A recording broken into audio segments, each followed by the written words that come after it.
Not a leave of absence from us, though, right? Well, just for I'll be out for a few days if all goes well. Okay. Good luck with that. All right. Somebody started the recording. See, I made you all moderators just so that someone else could start the recording, just in case I couldn't. So we have officially started. It's 4:04. Might as well.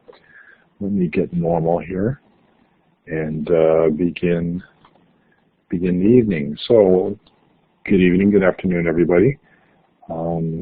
Is there any old business questions left over from last week?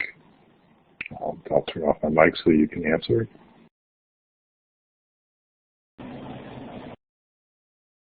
Yeah, Bernie, I have a question. You showed the sort of the example game. I forget what it's called, the rocket game or whatever. The video and the site. And I guess I'm kind of I get that we're going to kind of create a game with some kind of a platform that allows you to put sort of that type of paper and print game together, but I couldn't quite gather where to get started with that. So I'm guessing you'll talk more about it, but I mean, I like the example and the video, but I just didn't quite see the tool that you wanted, or the tool, if there even is one. Maybe you just had a template in mind, like the way it's laid out, and you want us to just use Word or something and do it that way. So I guess I'm a little fuzzy about those details. Oh, and I'll bet you're not the only one that's fuzzy on the details. Yes, the last thing you said is correct. There is no printable game software package out there. It's just the kind of thing you lay out with anything you use for laying out good-looking print. So Word or Apple Pages, or if you know something fancier, that works too. But I mean, the reason I chose this direction to go is that it's a pretty low threshold demand on your techie skills. It's really just whatever you use to make good-looking print materials. Does anyone still make print materials? Everything I do is online mostly, but Word, even Google Docs, I think would suffice, as long as you can lay it out in an attractive way. And then save it as a PDF at some point.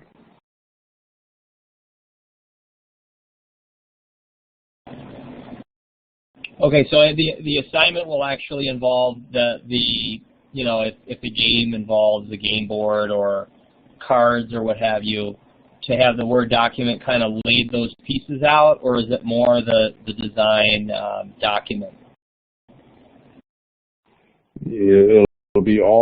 There'll be a separate design document, but the deliverable, and you'll build the design document in pieces starting this week.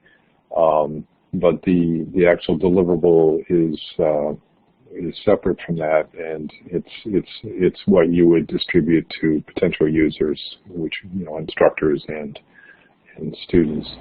So that needs to be sort of self-contained. The design document just says me and your future self and future employers as the audience. So, but they go hand in glove. And tonight we're going to talk about exactly how you go about the design. In fact, part of me thinks I shouldn't have gotten into the weeds about the actual production last week, because now it's tempting to just focus on that, but really our focus tonight is going to be on the design. And I think once you have the design figured out, the pieces write themselves. They'll all be inspired by whatever ideas you have and whatever kinds of experience you're engineering for your players. So it's not as hard as it seems. And yet, in some ways, it's harder than it seems. That's what makes this fun. Okay, thanks, Bernie. Other leftover business from last week? Questions, things I was unclear about? I regret that we weren't able to record it Still not sure why, but we're clearly recording this one. I posted the slides from last week, so a couple of you were not able to be here, so look at the slides and see if you can figure out what was going on.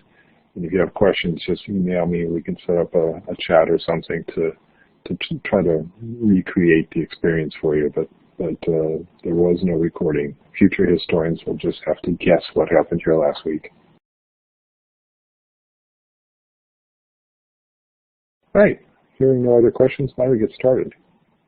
So it's all about design, and you got to wonder what makes board game design or game design different from other forms of instructional design, learning design that you're learning in our program, or that some of you already do on the job. How is it different? And I would say that first and foremost, a characteristic of the kind of design we'll be talking about in this course is about engagement. So the question is, what does that mean? What does engagement operationally really mean?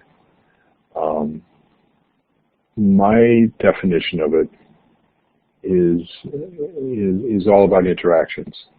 That when you look at a game, and really when you look at what goes on in a face-to-face classroom as well,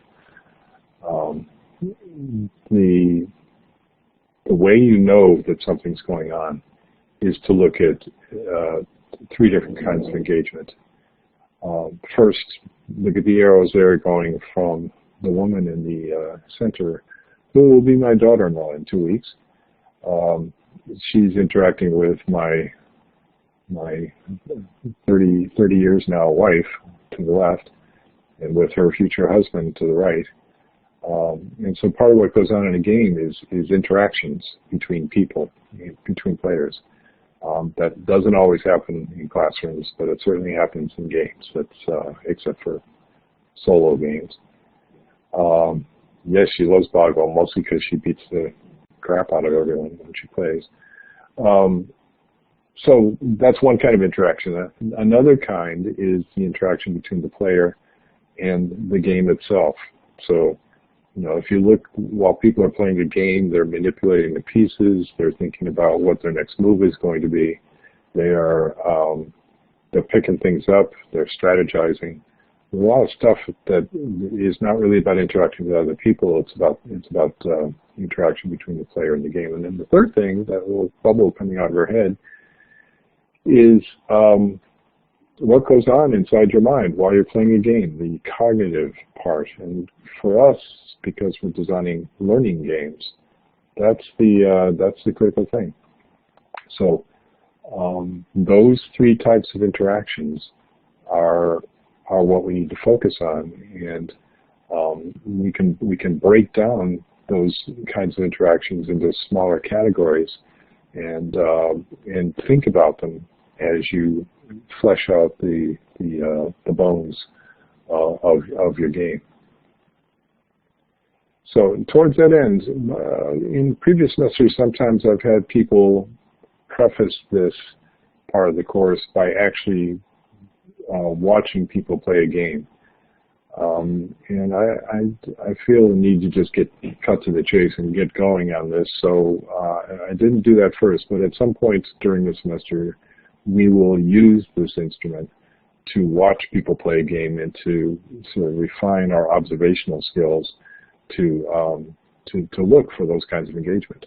So this is my instrument. I call it GOP. It's a Game Engagement Observation Protocol. And basically, you have this instrument in front of you while watching somebody play a game, and then every time the interaction that they're doing changes, you just make note of that. So you end up with a long sort of spreadsheet of timed events in which you're looking to see what kinds of interactions are going on,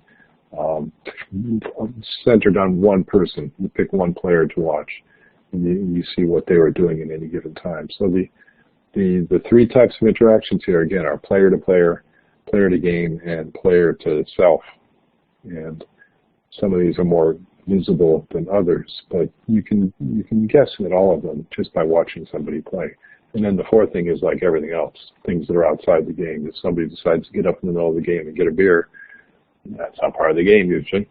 And so, you know, if there are distractions or if people are sort of half in and half out of the game, you take note of that as well, because that's a symptom of something.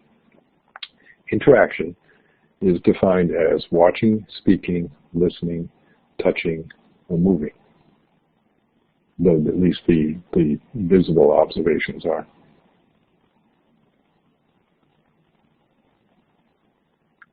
So we can break those down into smaller bunches. First, the player-to-player interactions. If the players are interacting about the game, that is, they're talking about the game, then we call that PG. You know, a little code in the observation thing. If they're not really talking about the game, but they're interacting with each other for lols, that's social. PS we tag it as. And you know, obviously that's one of the reasons people play games. So even if it's a learning game, there'll be some of that involved. And then sometimes players are talking about the rules. They're not talking about whatever it is you're trying to teach. They're talking about how to play the game that's supposed to teach you something. So we call that PR. Player-game interactions, preparing it, you know, the setup time. Some games require multiple minutes, 15, 20 minutes to get the board laid out, deal the cards, put the pieces in their starting positions, all of that. And so we call that GP. Some games require a bit of time. Certainly they require conscious effort to move a piece or to control something, to do whatever it is that constitutes a move in the game. GR is, again, not about content, but about the rules. So if you have to look up the rules or study them just to figure out what's going on, that's a kind of interaction with the game. And then finally, GW, watching. If it's not your turn, sometimes all there is to do is to watch other people whose turn it is. And so that kind of interaction we call just watching, GW, and that's a player-game interaction. And finally, players' interaction with themselves. And there's really two kinds. One is, for a learning game, interacting with yourself about the content means, oh, there's a question on that card there, and it's about, you know, Academy Award winners of the 1970s. So I'm having to go back and think about what movies were people watching during the disco era, and sort of refresh that memory and sort of try to retrieve memories that are half there. That's self-content interactions. Other times, it's not about the content, it's about decisions that prior to making a move, you have to figure out what you're going to do. And that might mean which card to discard, or it might mean which player to pose a question to, you know, all kinds of stuff. But the thinking about what your next move is, and the thinking about your decisions, that's sort of invisible, but you can guess by looking at people what's on their mind at a given time. And everything else is either O or question mark. It doesn't fit anywhere, or it's really got nothing to do with the game. So in using the GOP protocol, it's a matter of watching for these things and seeing how often each thing occurs. And basically, the reason for having these categories and as a way to think about the game that you design is that there are some things you want to maximize and some things you want to minimize. You want to maximize the player-player interactions that are about the game. You want to make sure they're talking about the game and less so about other things. You want to maximize the amount of time that they are interacting with the game, that they're moving, that they're actually involved with the game, as opposed to, or in addition to, being involved with other people. and you want to be sure that you're maximizing, again, because it's a learning game, you want to be sure that they're thinking about content while they're playing the game. And also that they're thinking about their next move, that they're actually putting the content in the context of things that have to be done, decisions that have to be made, and that's what's occupying their minds. And parallelly, there are things you want to minimize.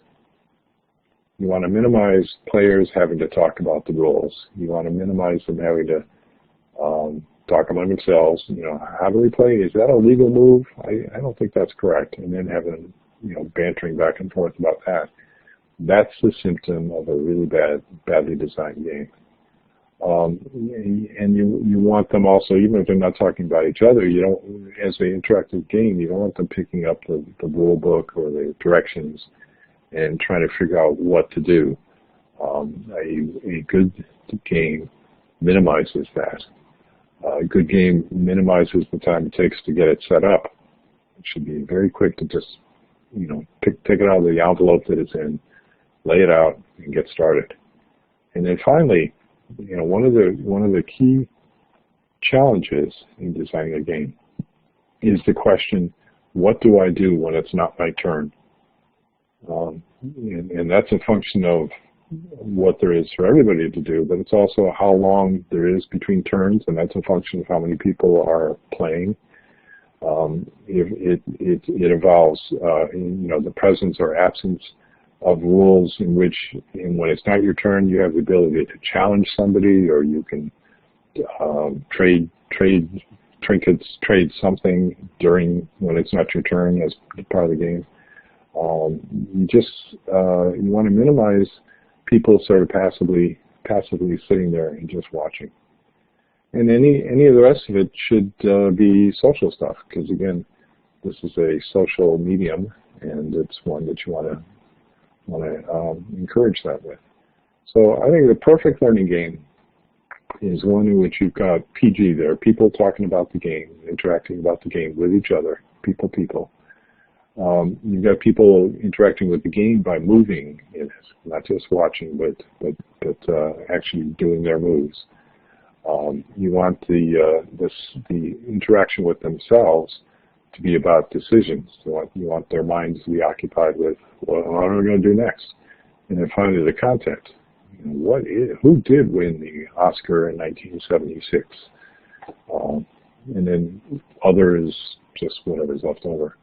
So maybe that, in terms of the amount of time, if you added it all up, the expenditure of time over some period of time, a perfect learning game might look something like this. What do you think? This is just my approach to thinking about these games. You won't see this in any other books exactly like this. Does this seem useful to you, or what parts are not clear to you?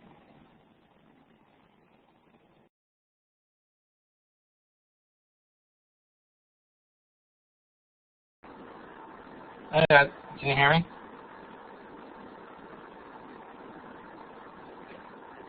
Right? Oh, okay, you guys can hear. This is Justin. I was just wondering, do you usually rank these in any way, or just notate them as you're observing, or how do you use them? You know, it's such a multifaceted thing. You can't really just add up a number and say, this one got an 83, so it's better than that one that got an 81. It's really more of a first of all, it's a vocabulary. It gives you a language for talking about these kinds of interactions. And I suppose you could compare two games on specific dimensions. Like if one game has 30% of the time people just not doing anything but watching, that's not as good as a game in which that number is much smaller. So, you know, you can compare the numbers and rank things that way, but it's really just a way to think sort of holistically, both holistically and sort of analytically, breaking it down into pieces as to what's really going on when people play a game. And then getting smart in the games that you designed yourself to maximize the good stuff. Yeah, percentages probably are, it boils down just like this pie chart here. These are proportions of the overall time spent. It's really more proportions than total minutes. Although, some games last 3 hours and some games last 5 minutes, and so that changes what's possible inside the pie as well. So there's a lot of different sort of design choices and things to consider as you think about these things. But again, I think as far as I haven't added to this set of categories in the last couple of years. I think this covers the important ones. But when we try it again out this year, I'll be looking closely to see what's missing and how we can improve this instrument.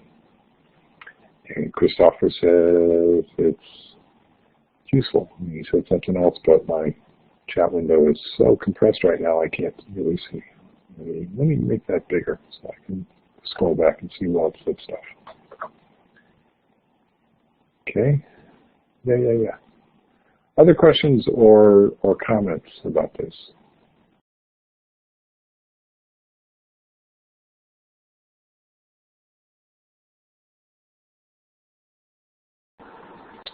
Bernie, sorry, yeah, I put one down there was, so in terms of like aesthetic value or subjective parts of gameplay and how you might focus on that. I mean, in this class we're going to focus on content, obviously, not as much as our drawing skills, but in terms of people getting bored with certain games, mainly as, certainly in computer games with graphics and differences, but on a board game maybe less so, but how do you judge for that kind of subjective content? Well, you're right. I haven't emphasized that here because, well, first of all, the way I'm defining engagement is about interactions. And so sort of the aesthetic appreciation of something is not really an interaction. It's more of a reaction to what you're seeing. So it's orthogonal to this. It's in a different plane. But it's an important consideration, and even for board games. If you look at there's a whole fleet of YouTube videos of people sort of walking through games, and even to the point, just like you'll see a bunch of videos, people opening up their new iPhone 6S, the box opening videos. There are people who do that for board games, and because they love the smell of the freshly unshrunk wrapped stuff, they love the looks of the pieces and the board and all of that stuff. So it's an important thing for a commercial game and for an entertainment game. It's supremely important to distinguish themselves from other games, and it's not unimportant for a learning game, but first things first, it's not going to be a learning game unless it actually teaches something. So I think this is more about that part first, and then then you hire an artist and make it all pretty. But fundamentally, the mechanics and the content have to be right.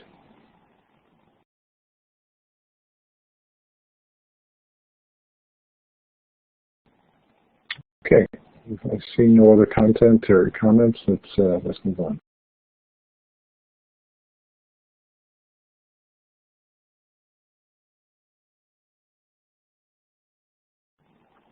So the question is, how do we get there? There's a bunch of nice things that you can aspire towards. Lots of activity, no wasted time, less thinking about the how to play the game, and more thinking about how to succeed at the game and what the content is. But how do we get there? And the answer is should look not surprisingly familiar. It's really the same process that you have used or will use in other courses in our program. And I hope you know that ADDIE was not invented by instructional designers. ADDIE is really just a particular implementation of systems thinking and systems design. And, you know, that emerged years ago from, I don't know, probably World War II, but certainly the space race, just a particular problem-solving approach for defining problems first, and generating possible solutions and testing them and then revising as you go. That's not unique to instructional designers, but you know, it should be familiar to all of you, because it's the same way that engineers approach problems. It's the same way that other disciplines approach problems. In fact, SDSU's still newish president has lately fallen in love with the idea of design thinking. As a university president, he keeps his ear to the ground, and he's so good. He's really smart. He keeps his ear to the ground and sees the pressure that some universities have to become more like vocational schools and to really focus on specific careers and you know, practical things and lots of technology. And he's a psychologist, and our previous president was a philosopher. So there's some resistance there, and his way to combine those two is to notice that the critical thinking that comes from a liberal education is really, it rears itself in the minds of engineers and scientists as this kind of process, that it is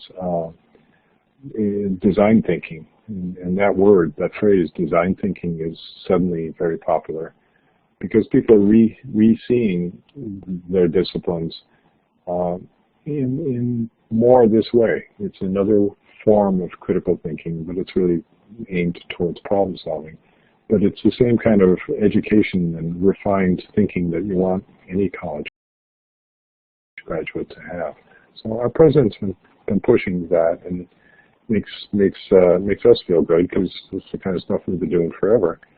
So anyway, ADDIE applies to games just like it applies to everything else, just like it applies to designing bridges and sewer systems. There's two aspects of design. If you think about what design is, it's in terms of games, it's the interaction design. It's what happens among people, and between people and things. That's what the engagement part of this was. And then game element design is really, how can you design parts of your game so that they elicit the right kinds of interactions. You think about that. How you're engineering an experience here. So how can you create game elements? And by that I mean the pieces, the board, anything that you can pick up and look at, and most importantly, the rules. How do you design those things such that they force people to have the kinds of interactions that lead to learning? And that's really the key challenge here, and it's really such an interesting problem. So if you think about it, thinking is what we're all about here. I mean, we're trying to engineer productive thinking that helps people to learn and retain content that needs to be learned. So we need to find the link between those interactions and cognition. And that's no small thing. You all know ADDIE. You probably all know Bloom's too, right? Raise your hands. How many of you have seen Bloom's taxonomy somewhere in your life? Or not, raise your hands and leave your hands down if you haven't.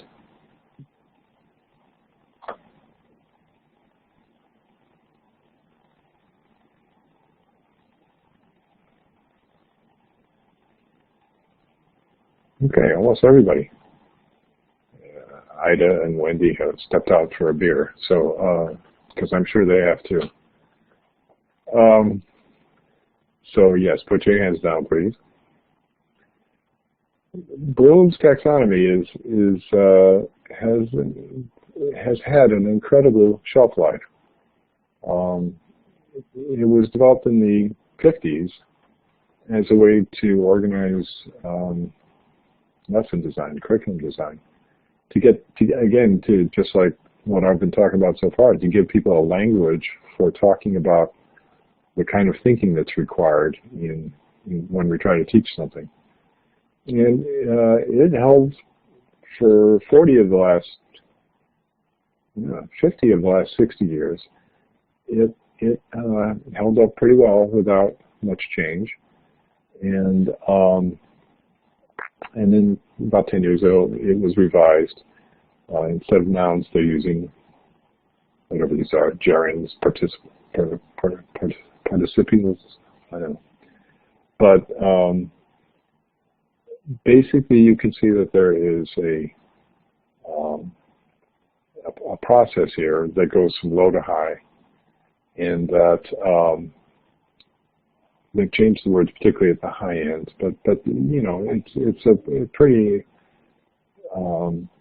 non-controversial statement to say that what's at the top there takes more brain power, takes more preparation, takes more prior knowledge than what's at the bottom there. And also, again, this gives you a language to look at the schools your kids are going to, or anything else, and see the extent to which, again, it's a matter of emphasis. What proportion of it is about remembering? What proportion of it is about creating? It's just a good, useful set of tools. One mistake people use in Bloom's taxonomy is to then generalize it by saying, well, yes, ultimately, when they're in grad school, I want my students to be creating things.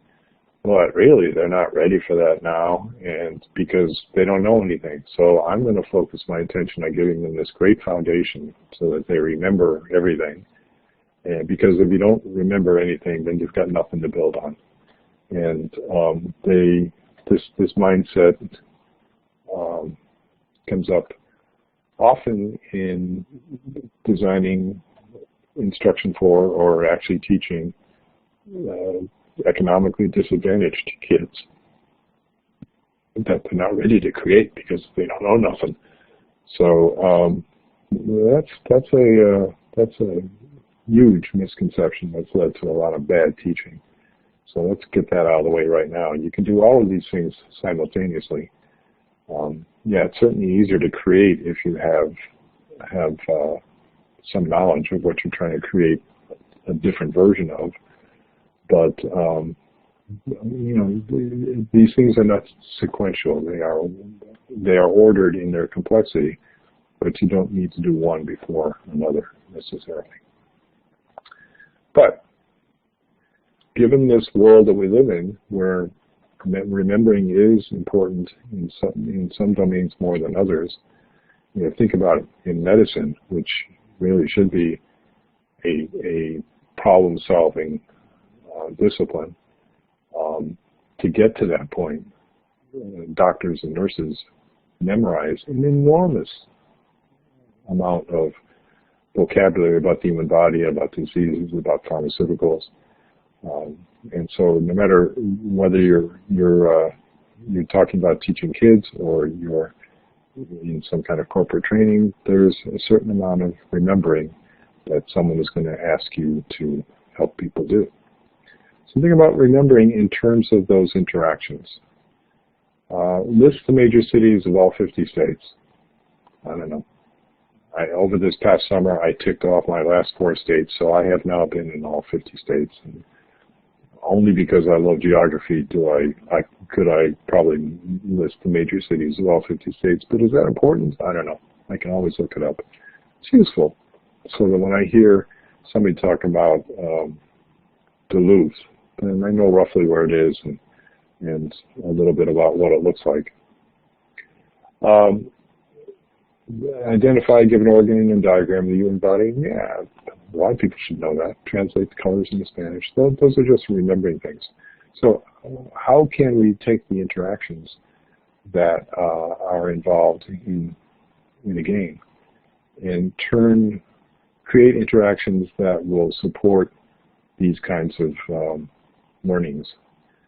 So in player-player, the most obvious thing is when you don't have the player just by themselves pick up a card, read the question, and try to answer it, because that restricts the interaction to be solely between the player and the card that's in front of them.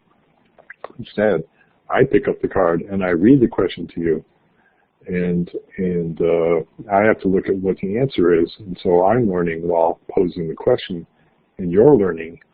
You're being helped to remember it by having to hear the question, dig back in your own mind, and try to come up with the right answer. So there's an easy, perfect example of an interaction among players that is keyed to a particular type of learning. And similarly, that even the people for whom it's not their turn, they're not the question answerer or asker, if the game is designed so that anyone can challenge the answer, then they're always on the edge of their seat, ready to chime in. Player-game interactions, same thing.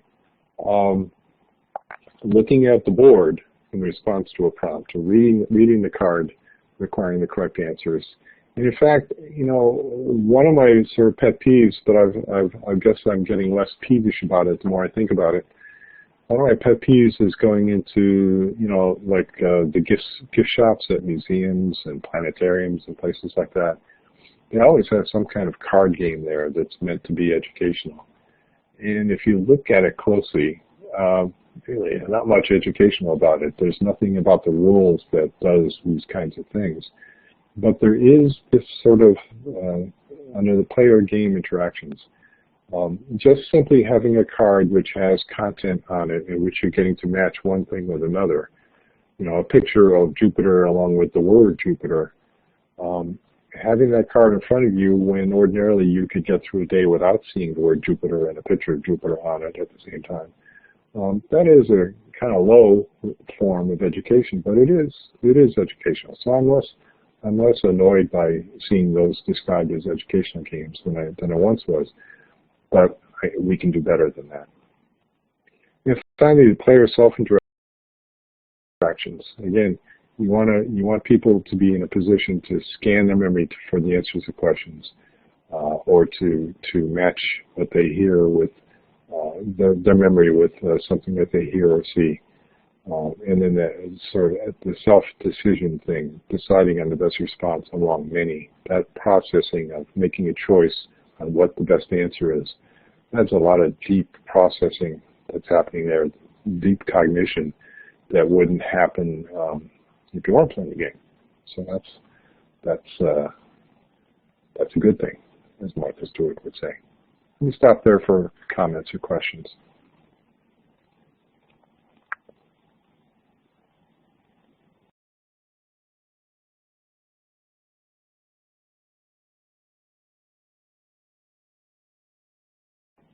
To some extent, that's a good analogy.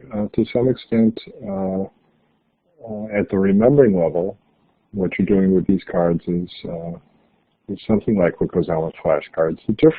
One difference is that with flashcards you've got, well, if you use them well, you create sort of distributed exposure to the cards. You see the cards that you have mastered less often than the cards you haven't mastered yet, and they come back, you know, a short interval, just as you're beginning to forget what you just learned after having heard the right answer. Just as you're beginning to forget that, you bring back that card. You know, that takes some sort of systematic, either software or card shuffling. In most games that are based on questions don't have that characteristic. Although you could certainly, it would be an improvement on card games or board games if they did do that. If somebody got a question wrong, maybe the card should go into a separate pile so that it will come back 10 moves later or something like that. I haven't seen a game that does that, but since you made that analogy, I think that might make a better game. Let's think about that. Understanding is the next level up on Bloom's. And, you know, that involves knowing concepts and being able to link them to each other. So categorizing the various types of trees, being able to explain the difference between climate and weather. And again, like Password is a great example of a game because you have to come up with related concepts and a cluster of them without saying the actual word itself, so that the person's having to think, how are all these different things related to each other? And if you have a real understanding of all the words that are being thrown around, then you can guess the right word. And if you don't, well, you might be a little better off guessing it the next time. Player game interactions. You know, imagine that you have a word or something that's on a card, and you have to move your piece in a direction that has something to do with that word. You know, so you're sort of having to parse the thing that's on the card and understand what its implications are in terms of how you move your piece. And again, we can't peer into people's heads, but the player self-interactions for understanding are basically giving the learner a reason to scroll back in their minds and try to match up the things that are in front of them with what is in their memory and is about to be forgotten. Next level up used to be called application, but now applying. And I won't read these to you, but you see the basic idea here, that if you can build into a game something that is about, you know, a skill that is to be practiced or a concept that is to be applied beyond its own definition, applied to something else, then you can imagine the kinds of interactions that will make that happen. Near the top of the Bloom world is analyzing and evaluating, and that's where you get, you know, move into the world of simulations of complex systems. And some of the European games that have become popular lately have these characteristics, that they act like the underlying structures and rules act like some real systems, like the growth of a city or the building of a railroad, and that playing the game gives you a deep understanding of how that happens.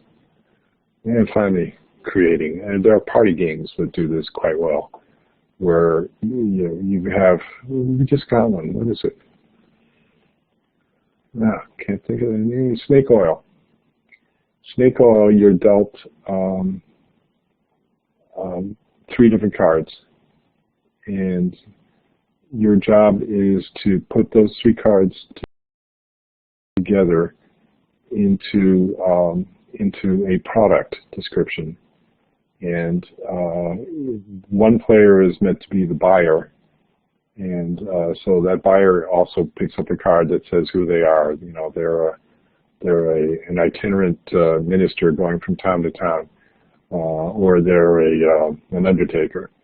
So they've got a role to play, and then you, knowing what that role is, you look at these 3 cards and you come up with something that would be a product that person might actually want. And so coming up with a sales pitch for that one thing, and the things are, you know, totally weird combinations, really gives you a good practice of creativity and wordplay, and it's a hoot. So, and those of you within driving distance, we'll have a game night this semester sometime, and that will certainly be one of the games we pull out. It's pretty funny.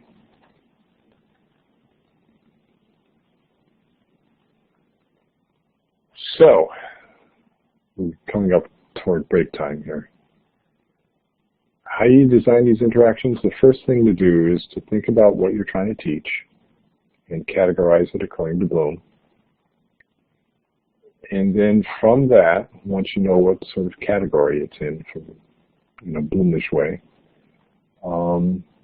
generate a list. This again, you know, part of the ADDIE process that people will sometimes neglect is the fact that the first part of the design phase is creative. It's totally open-ended. You generate lots of possibilities, knowing that you're going to throw away most of them. But you can't have good ideas without having lots of ideas. So you generate a bunch of possible interactions that are aligned with that particular kind of cognition. And then pick out the best ones. Pick out the interactions that you think will lead to, are most likely to lead to people learning that content at that level. I'm going to stop here because I think we could use a stretch break. But before we do, any comments or questions? And what's not clear from this so far? This is a lot of stuff all in a short period of time, so I'm sure it didn't all sink in. So what questions do you have?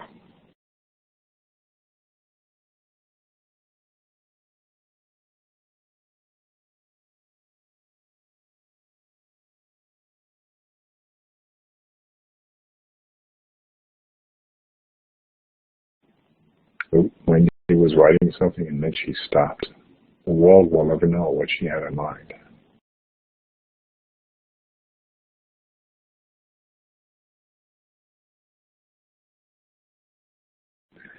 All right, so let's all ponder over the break. And after the break, I have an example for us to work through, an example instructional problem with kind of interesting content. And we'll use that as a vehicle for thinking about how to think about games. So it's 4:51. I will see you at 5:01 Pacific time, 10 minutes from now. Yes, James. Which could wait. I love the ellipsis. Okay, we'll see you at 5:02.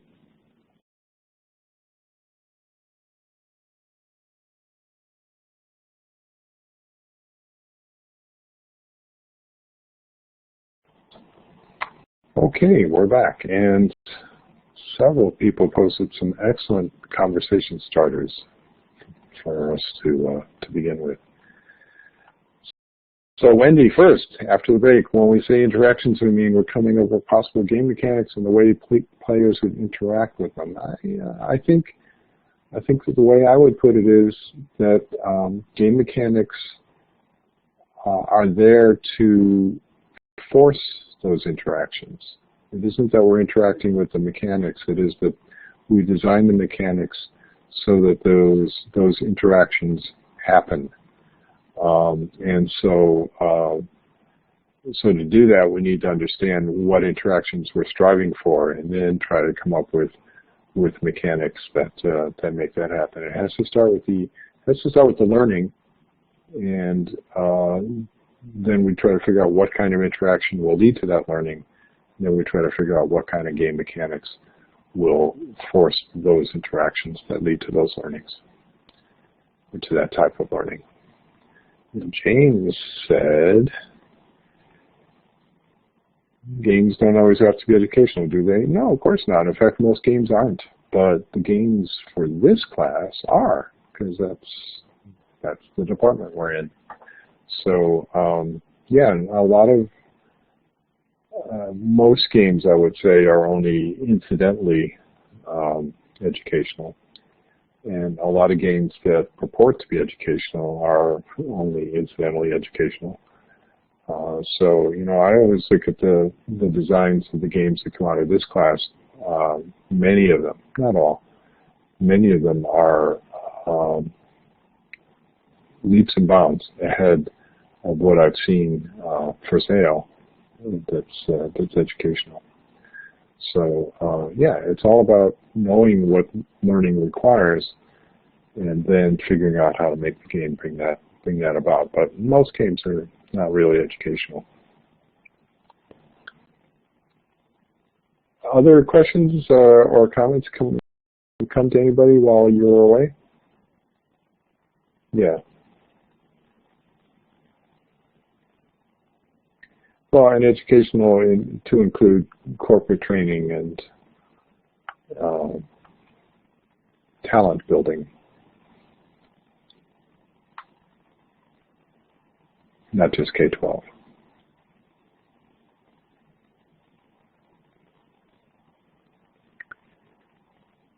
I'm teaching a class for undergraduates right now, and that is exactly one of the things we'll be talking about, the arguments for the use of video games to counterbalance all the hesitations people have about video games because of violence and you name it. Yes, it will be based on the learning objective. Everything we do has to start with a learning outcome that we're trying to strive. Right. Well, and as you'll see, there's plenty of evidence about the kinds of learning that different types of games bring about.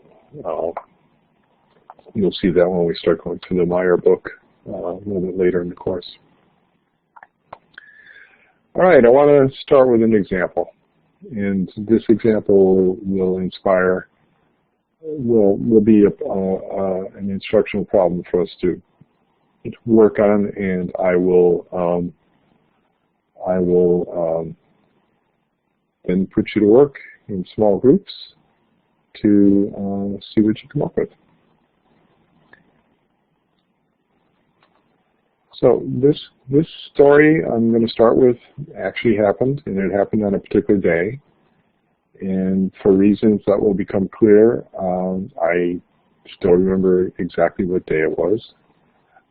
I was teaching a class to doctoral students here on this campus. And we were a little deeper into the semester than we are now, but it was a fall semester class. It wasn't a games class. It was, I forget what it was, but it was something else. Yes or no? How many of you have been to this actual campus in San Diego? Click on yes or no. That's the checkbox thing. Justin, a lot of people. Brian, really never. Megan, never. Both Megans. We are a Megan-free campus.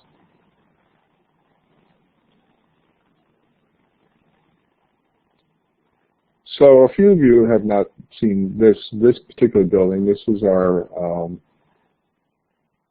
sort of iconic bit of architecture. It's the entrance to our library, the actual library. Most of it's in the building to the right. Yeah, it's quite pretty. And if you walk around, by the time the 7 o'clock class rolls around on this campus in October, it's dark. And as Frost said, the woods are dark, lovely, dark and deep. I love walking around on campuses at night. There's something very relaxing about it, until you get mugged, I guess. So on this particular night, I was in the building that's to the right there behind that bunch of tree branches, and class started at 7. And much to the surprise of my students, about less than half an hour into the class, I suddenly said, let's go outside, which is not something you ordinarily do. And we went outside, and we looked up, and we saw this. Now, this is a time exposure. It didn't look like a streak in the sky. It looked like a very bright, slowly moving star that took probably 2-3 minutes to go across the sky. And any guesses as to what it was?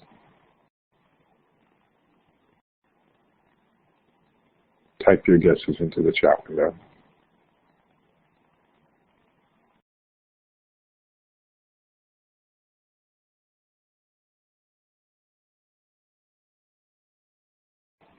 Yes, you guys are even smarter than my doc students. Because none of them get satellite, and even less than none of them guessed space station. But indeed, it was the International Space Station, which is nowadays the brightest thing you can see when you look up these days. A few years ago, no, more than a few years ago, I woke up in the middle of the night. I just happened to be turning over in bed. The head of the bed is directly against the window, and so I can look up and see the stars to some extent. And 3 in the morning or something, no, this was closer to dawn, I just woke up and saw the most amazing bright thing moving across my field of view directly overhead. And I'm pretty sure it was brighter than the International Space Station is now, because it turned out it was the Mir Russian space station, which in typical Russian fashion was sort of overbuilt and big and shiny. Anyway, what compelled me to have my students suddenly leap out of their chairs and go outside to look at the sky? Well, it happens that I knew the ISS was coming over because there's a website called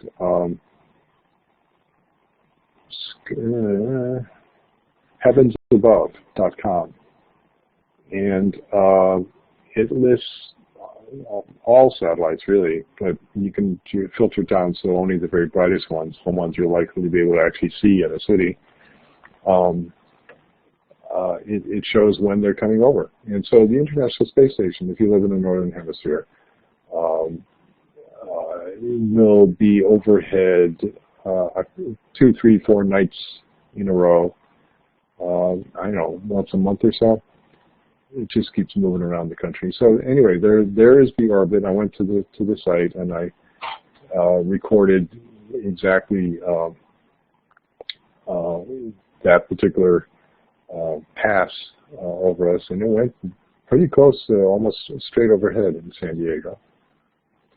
And the same site will show you where to look in the sky. If you know any of the constellations, it's pretty easy to sort of figure out where to look for this thing. So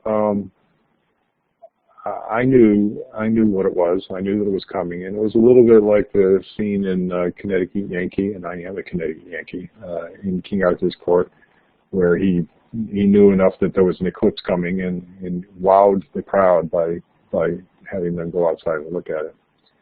But this particular crossing of the International Space Station was remarkable because it was on the anniversary of the first Sputnik. It was 50 years to the day that the Soviets put the first satellite into orbit. So, and that's a date that sort of burned into my mind because it was one of those sort of life-changing moments for me in 4th grade when that happened. I was always into space, but when that happened, that was just beyond amazing. So, it was kind of an important and cool day, and it was kind of cool to be seeing the space station on that particular day. But I asked these doctoral students, to guess what it was, and they weren't very good at guessing. So you guys are much better than that. But if you think about it, maybe it's just because I already sort of know this stuff, but I think more people should know about the world around them, including the stuff that's up in the sky, because they are inspiring bits of human creativity. The things that we've created and put into orbit are just, I don't know, makes you proud to be something human. So, I have a general sense that it would behoove humanity, it would behoove Americans in particular, to get a little smarter about the skies and to just appreciate it, both the natural sky and the man-made and woman-made things that we've thrown up there. So let me just put out these questions to see where your own level of knowledge is. Yeah, maybe it is more common knowledge now. I don't know. ISS has been up there forever. It's on the way down. So you would think people should have known about it by then. So how high up is the ISS? Type your guesses into the chat window. How high up is that thing?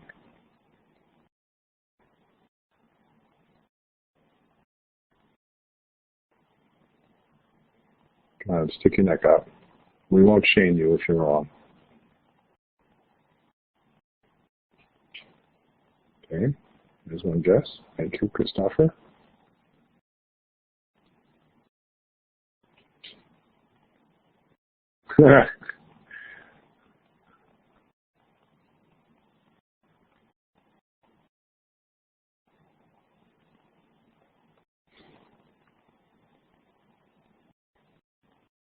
Any other guesses?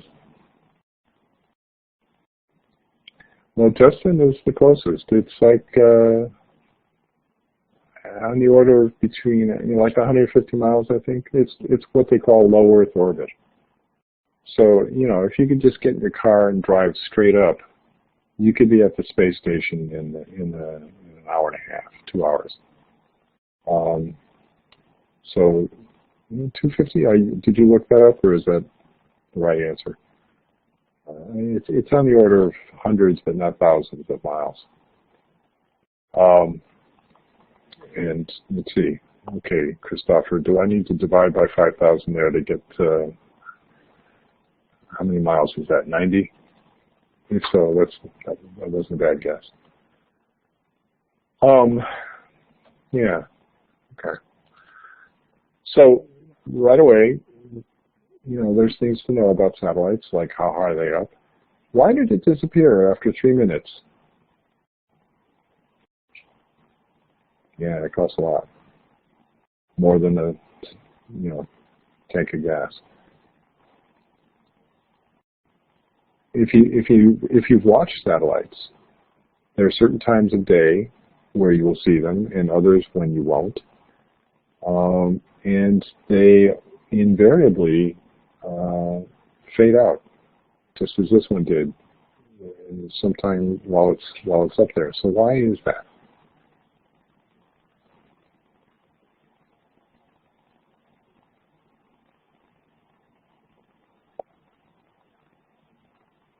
Yeah. If it's below the horizon, yeah, that would be one reason to not see it anymore, and sometimes that is the case. Yeah, it's light reflection, and why does the light go away?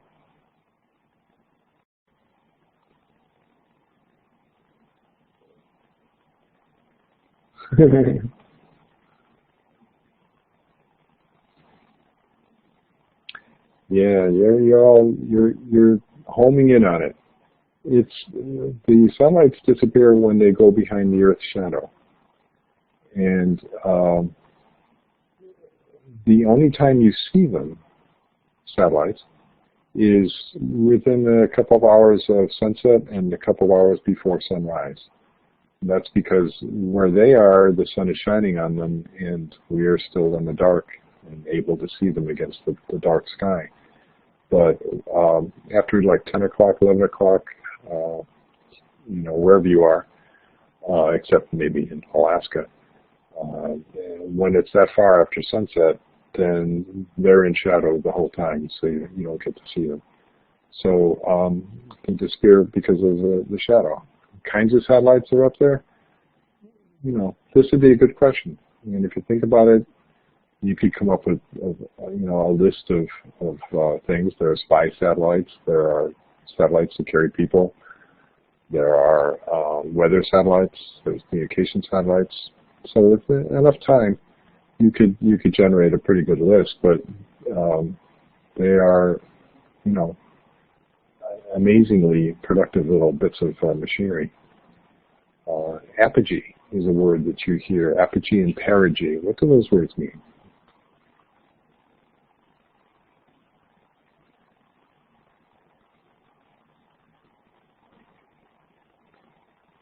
Yeah. Do you know that for some military reason, Ryan?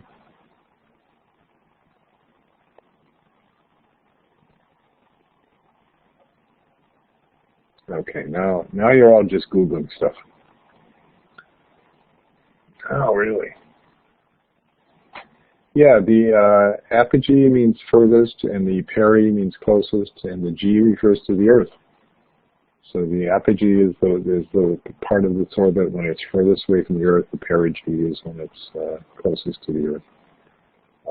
And these are elliptical orbits, so the higher up it is, the slower it moves. The closer to the Earth it is, the faster it moves. So anyway, those are all the kinds of things that, if you wanted people to know more about satellites, these are some of the kinds of questions you could want them to know. Answers to.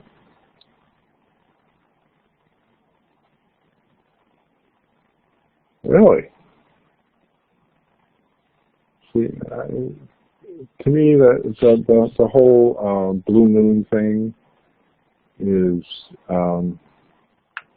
another symptom that too many people don't know nothing about science, because the only thing remarkable about it is that it's just two full moons that happen at the usual distance, usual number of weeks, 28 and a half days apart from each other, and when they happen to fall into the same month, which is just an arbitrary creation of human calendars, that's all it is, no big deal. Is there a beer named perigee or apogee? Probably perigee.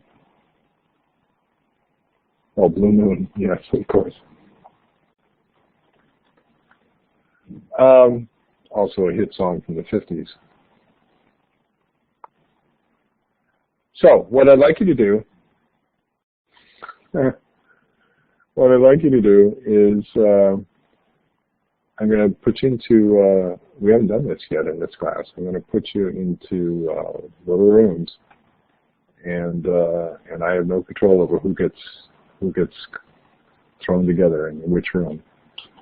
So what I'd like you to do before we go away is to think about the kinds of things, if the overall goal was to make, let's limit ourselves to Americans, more scientifically literate about satellites in general, not just the ISS. So that's our overarching goal for the next 15 minutes. Within that overarching goal, what kinds of learning outcomes do you think we might want to promote as part of that game?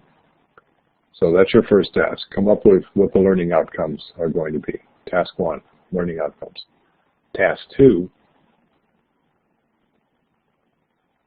categorize those outcomes in terms of Bloom's taxonomy.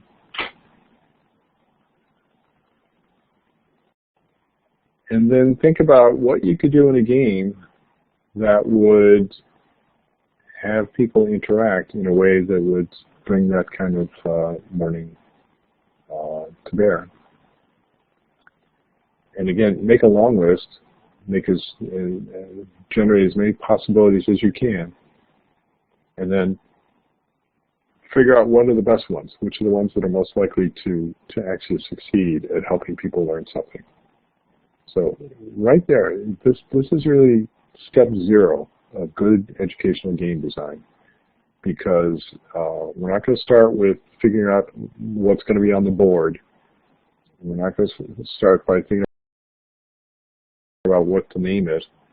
We're going to start with what we want people to learn, and then down to just a bunch of isolated interactions that the game will elicit in people, will create in people, will require in people.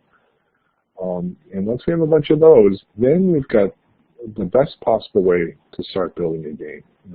Those are pieces, and we can build around it to figure out what makes it all hang together and flesh out the details. But to me, this is the smartest way to begin the process of thinking about how to design a game. The overall learning objective is to make Americans more scientifically literate, and Americans of, you can pick a subgroup of Americans, left-handed albinos, or Bulgarian Americans, whatever, or kids, or adults or both. You know, 8th graders in an inner city STEM after-school program. Figure out who your audience is, and then within that, what are reasonable objectives that will make them more scientifically literate on the general topic of artificial satellites. Is that enough to go on?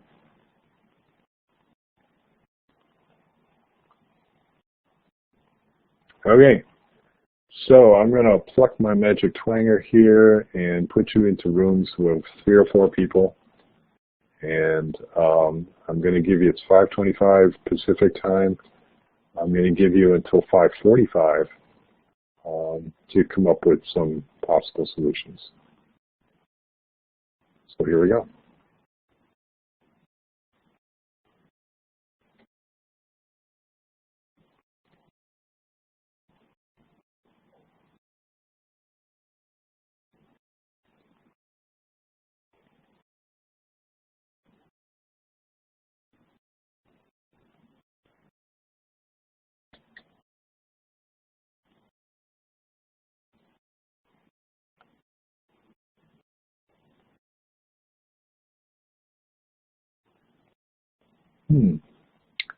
First time I've done breakout rooms in Collaborate. It made the rooms, but it didn't put you in it, did it? Try that again.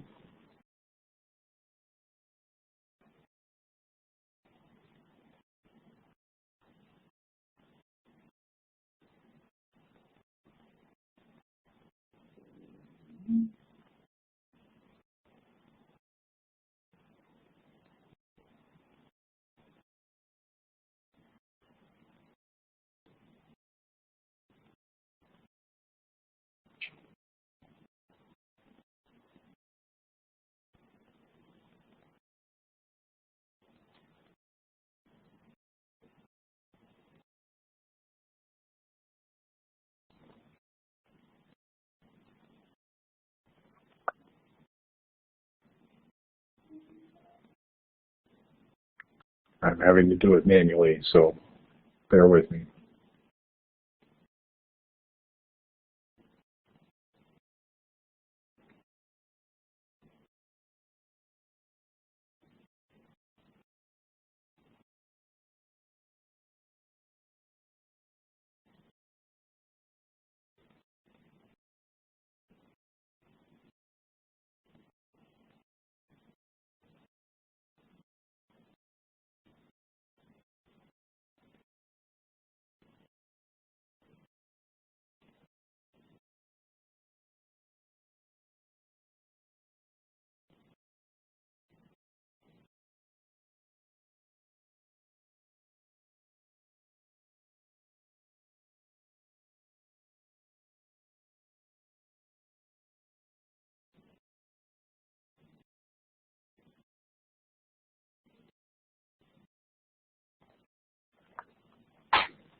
Well, now we're all back. Sorry if that was abrupt, but we're all back, and I took screen snaps of everyone's deliberations before we got here. So let me see if I can call that up here.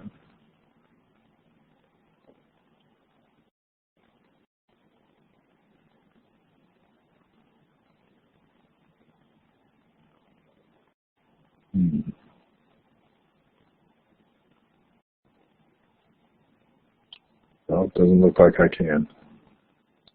So why don't we hear from room 1 first?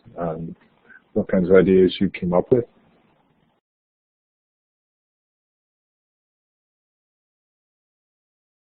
Well, we were thinking of a game where, you know, it's for kids in Model UN, and they have to understand, you know, the different types of satellites.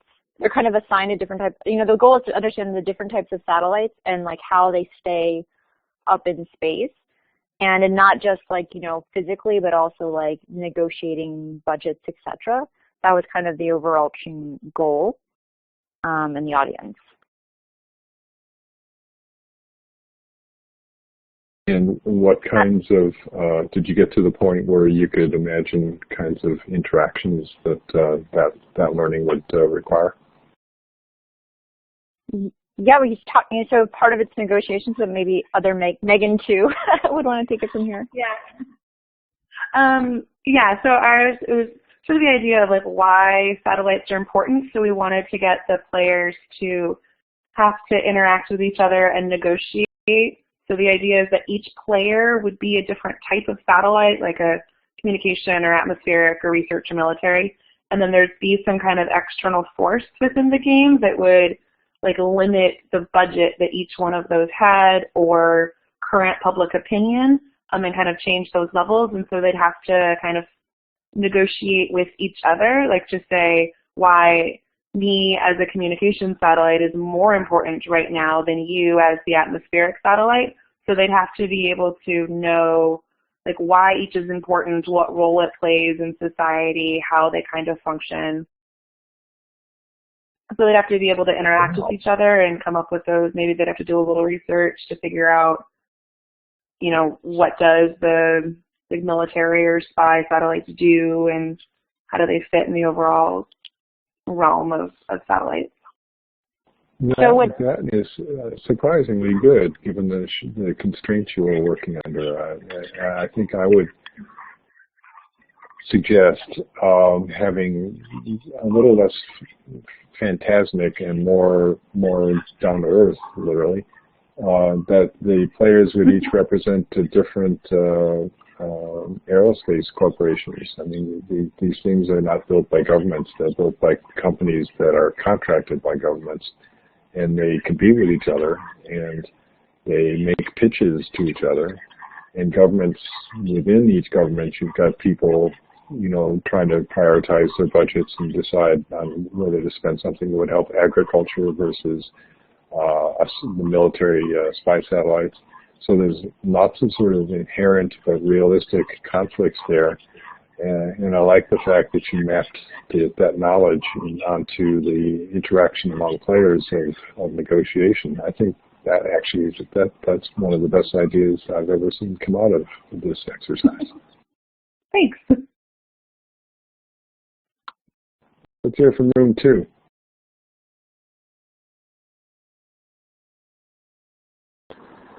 I could talk since Wendy did most of our typing. I wish we had it though. She did such a good job of it. But we essentially thought of it more as we were trying to have fun with it. We liked your albino left-handed drinking idea. So we went with the more of a bar type of a game where you kind of get into the trivia night. And sort of using the trivia aspect of it, so there's a lot of recall, remembering, but then maybe being able to pull all that out of some of it, identifying types of satellites and, the different parts of atmosphere, but then maybe taking all those pieces that you learn throughout the night, all those little trivia pieces, and pulling that together into towards the end where you have to apply that knowledge into figuring out the logistics of launching a satellite and maybe even building one and launching it. So you could do the interactions with the game with and Bernie was nice to mention the buzzer type of thing that we could use. What was it again? TNT or NTN or something, I think. But yeah, that would be cool. So they could people could kind of interact with each other and also play against each other, and then maybe apply it and actually launch them at the end of the night, which could be a fire hazard with drunk people. But it'd be fun nonetheless, and hopefully people might learn something from it that way too.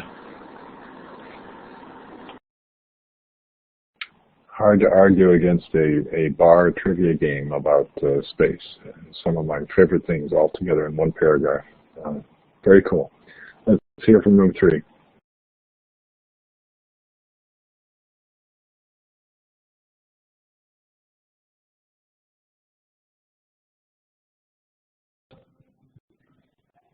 Okay, if you guys can hear me, hopefully. My mic's being kind of wonky.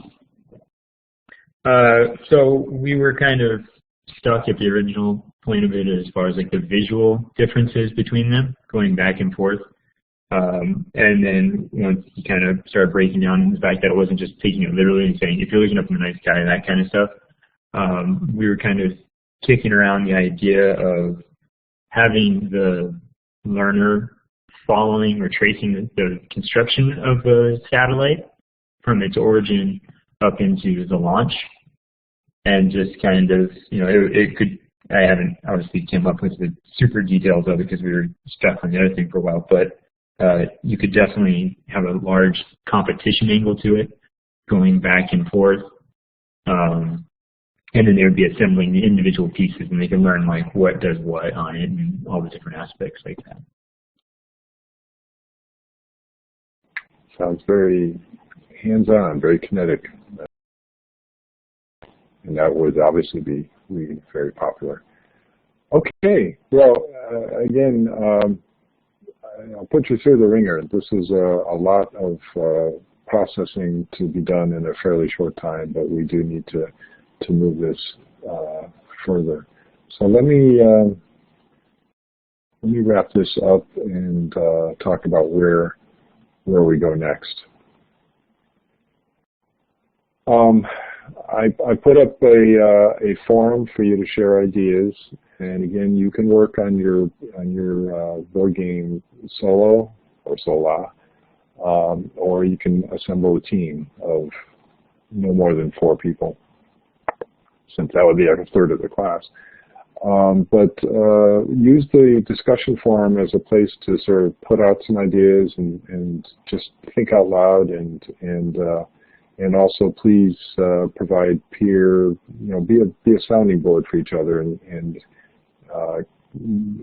just throw more ideas back at each posting there to help somebody come to a good creative way forward.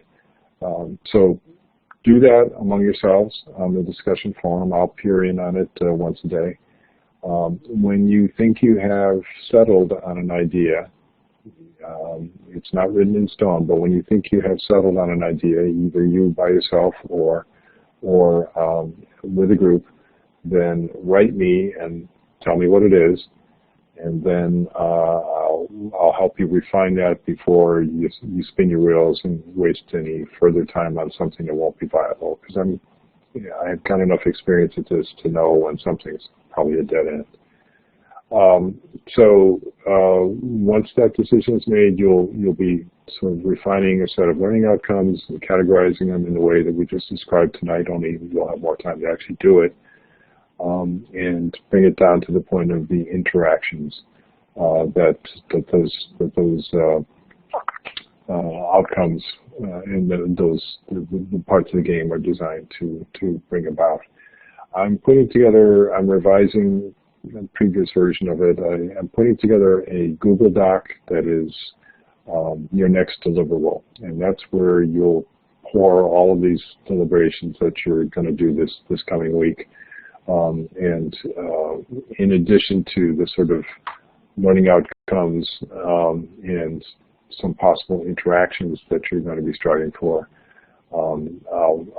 there'll be a space in there in which you can sort of look around and see, Google around and see what games are similar to what you're proposing, and put those in there as well. This analysis document is not, it's not a final deliverable, but it's kind of an interim thing. It's a step that you need to go through to get to your final design document. So we'll build it in pieces, one small piece at a time. But don't go ahead. Don't wait for the actual template that I'll give you, and use my copy of the template. Don't make your own, so that I will always have a fresh link to it, and I'll always know when it's being modified, so I can watch it grow as we go. So I'll put that up probably on Thursday night, so that you can have a place to sort of noodle around in. And that is your major assignment. That plus there's some reading. That's your major assignment for the next 7 days. Any questions?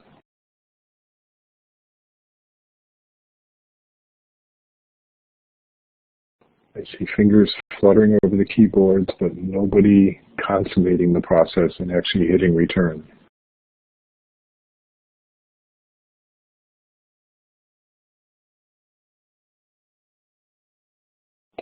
Okay, well, hearing none, let's adjourn. I'll stick around here after I turn off the recording, and if you have additional questions come to you in the next few minutes, let me know. And beyond that, have a great week. We'll see you next time.